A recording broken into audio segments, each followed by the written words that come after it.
Practice bravery training.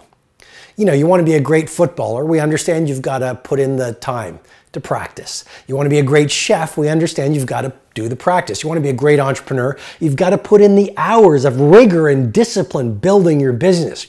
You want to be a great chess champion. Of course, they're obsessed monomaniacally with practice.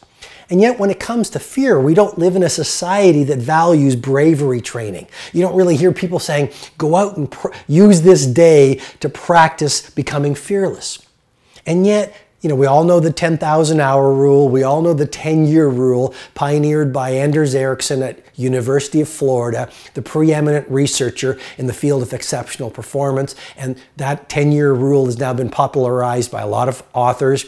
But what he found was this: if you look at any great performer, they had one thing in common. They spent the equivalent of 10 years or 10,000 hours practicing their skill before the first signs of genius showed up. And so to become fearless, why not find some time every day to practice becoming fearless?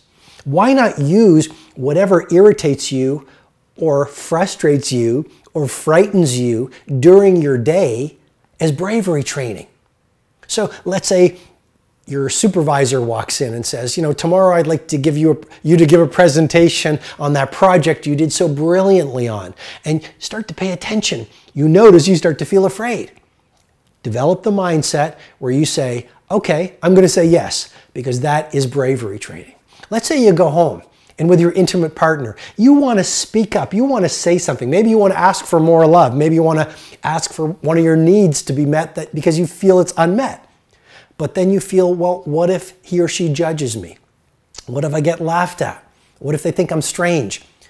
Develop the mindset where you recognize that everything that scares you is bravery training. Okay, so what I'm suggesting on the first insight is really practice becoming fearless, and you will become a fearless human being.